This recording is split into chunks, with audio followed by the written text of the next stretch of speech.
Welcome back to the Cosasverdes show. Today is Thursday, June 8th. On Monday's video, we made it right here. Mentioned 25,400 and the monthly 10, which is this white line right here. I'm on the micro, mid, or short-term time frames, the 1 hour chart right now. Mentioned that 25,400 and the monthly 10 needed to be hit bare minimum before a retest of the 7-month long channel. I will zoom out, new viewers, but this is a 7-month long channel that Bitcoin finally broke out of. Down, it's bearish. And I mentioned this needs to be touched before the retest. Well, 2 hours later it touched. And then I made a video here on Tuesday. You can go to my Tuesday video. I mentioned, hey, now we're in a yellow triangle, which is, you'll only find those on my channel. And what that means is, in that video I said, price can float around like a plastic bag in the wind. Trend is almost meaningless within these yellow triangles. And what happened? Boom, no trend, just straight back up, a crazy move. And in that same video I said, it doesn't matter. We need a retest of the bottom of this, and it will probably make a failure pattern above the weekly 10, which is the red line. So we have two EMAs, the weekly 10 and the monthly 10. They both, like, price is doing exactly with these, and I mentioned it's just going to squeeze price. However, in this video, since price is doing exactly, honestly, what I'm telling it to do, like I'm the king of Bitcoin or something, I don't know. But this could get a little tricky if price breaks out of this slope line. So we have two different triangles that we might be working with. A descending triangle, and this one's an ascending triangle. Bitcoin has permission to do both. It really depends on the stock market, so we'll make this a short video. Let's go dive in and get some Bitcoin. Ready?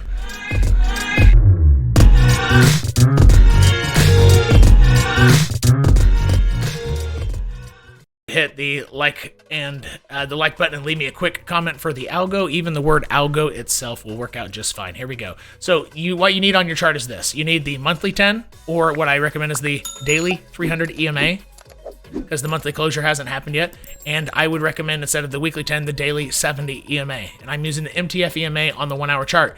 Make a slope line from the two wick highs from Sundays, where I think shorts were being added to. Most definitely on this one, but I'm not for sure on that one, because Bitcoin actually has permission to come all the way back up here. And that's what we're going to, and still be very bearish. Just a heads up. All right, so you need this line, slope line on your chart from Sunday, the 28th, and the wick of Sunday, June 4th, not the wick from Tuesday. All right, that went just above because it needed to touch this line, which for everybody else, we'll go to the 4 hour chart so you can see this is a 7-month long channel. You can get rid of this. And the length of this guy, boom, see that 220 whatever odd days right there. Okay, and it fell out of it. And Bitcoin it needed to bump its head on this line after having fallen out, right? And it had the monthly 10 as support. That's why I knew right here that it needed to touch this line before touching the bottom of this. And this white line is perhaps even more important than all of this stuff. This is an origin line. However, I think it's out of play. So this is the one thing to take a look at. If you draw, well, assuming that you, at least returning viewers, when I say draw a line, you typically draw lines, right? Because we know they're highly in play. And that's one of my skill sets, new viewers, is I have a knack for knowing what's in play and what is big money looking at. So I think big money could really mess around with this line. So to visually make this a little more simplistic, is we are dealing with two potential triangles. If the stock market continues its sell-off, it had a mini sell-off yesterday from the Canadian bank and the Canadian Fed kind of deciding to start raising rates, which might cause the U.S. Fed to raise rates, or it'll cause some rumblings. But within the global finance web. Anyway, this triangle, if the stock market keeps being weak, I mean, we're gonna have probably a breakdown by the time I mentioned in my Monday's video, the weekend of Friday, June 16th. So it could be Sunday the 18th where it pops down and falls under 25,400. It could be a weekend spill. Okay, could be a weekend spill. And it could be Saturday at 3 a.m. in the morning. Okay, watch out for that. That's if it cannot get above the slope line.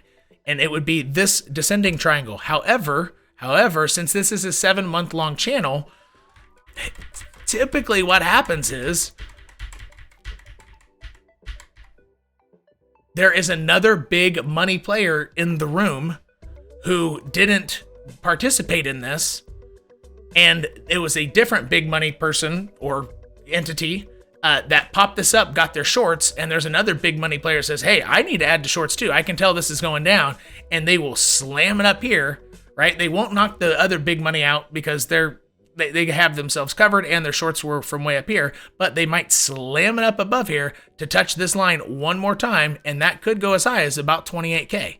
But it's still bearish. I cannot stress that enough. This is an origin line.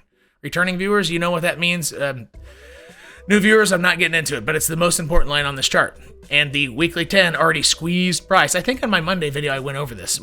When this happens, price goes down to the next origin line, and the next origin line down is at 21,300 if on July 1st, and it's at 22,300 if it takes until August 1st to hit. Okay, so Bitcoin, it's just so unbelievably statistically probable to go to the low 20s or lower by August 1st. Okay, I'm guessing it's by July 1st. And so this is the one thing to look out for. Now, if price starts getting over the slope line, then you know we're going to have the ascending triangle. So you need to watch out for moves and perhaps people on YouTube trying to get you bullish when Bitcoin goes up to 27,800 or close to 28,000. It's not going to be bullish. And this is why you need this line here. And what you're going to see is price, if that were to happen, if this line breaks, it should be pretty volatile. But when it comes back down to try to bounce on this, it'll either do one of these numbers, just like last time. So see how it went way above this line, the weekly 10 or the daily 70 EMA? It won't be able to hold it. It might bounce a few times and then make lower highs and then go under it. It might not just go through it in one spill. Rather, it might do one of these numbers and then do a lower high and then go under, something to that effect, right? And that's the shape that it'll very likely make, one of those two. It'll either look something like this, go straight through this line. After it goes above this line, it goes above this red EMA. So let me draw it out like that. Let me zoom out, and price, like I'm literally telling you how price will move if it breaks up. Like, all right, I don't think you'll find this anywhere else. I mean, you got Elliott wave people making, kind of silly lines that don't actually, that's not how price moves. But anyway, so if it breaks above here, it's going to be pretty volatile. It might go here, then recheck, then go up, and then bounce on this lower high, and then go under, and then start spilling out the weekend of Friday, June 16th, that whole weekend through Sunday, the 18th. And so price would potentially bounce, go all the way up, bounce on the weekly 10, lower high, and then get trapped under, and then start spilling down. All right, and then the US 500 Pepperstone chart might be among the most important things to be looking at.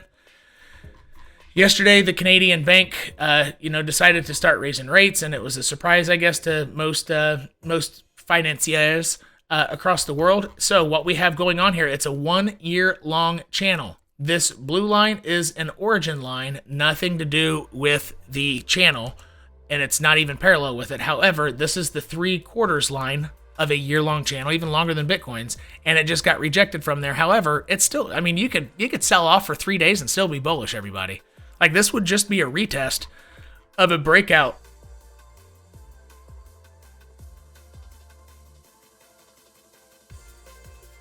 It would just be a retest of a breakout of this neckline, of that horizontal right here. So the sell-off for 3 days could really send Bitcoin a lot lower, and then Bitcoin would bounce once this exact chart hits, let's see here, hits 41, so this is the US 500 Pepperstone Exchange chart, so 41.73. When that hits, Bitcoin will probably, if it has fallen below 25,400, it will have, okay, so Bitcoin price is timed by these algorithms, I'm telling you. It will have been timed to hit some support down a little bit lower, perhaps only 24K, then it'll bounce when the US 500 gets there, and watch out for the bounce when that happens. And because this is a big, big, big line, and Bitcoin typically follows this chart. But right now, it's more bearish than this chart.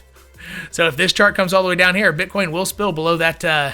Bitcoin is underperforming this chart. So if this starts coming down here for 3 days, it'll still technically be bullish. But because Bitcoin is underperforming this, Bitcoin will have gone under the monthly 10 EMA, and it'll start getting really, really bearish and be just making lower highs and lower lows for probably, several weeks, 4 to 10 weeks. And those are all the things to look out for moving forward in the first half of June. There are 2 ways to join the community to get more exclusive content. There are 2 YouTube tiers, which involve access to private live shows, typically at 12 p.m. noon New York time, Tuesdays and Thursdays, in which the higher YouTube tier also gets daily price updates on Bitcoin and other cryptos. And the Discord community offers multiple events each week, as you can see on this real example of a previous community calendar, which would enable you to jump on the live events, turn on your microphone, share screens with me, share your ideas, so we can knock out any questions that you have.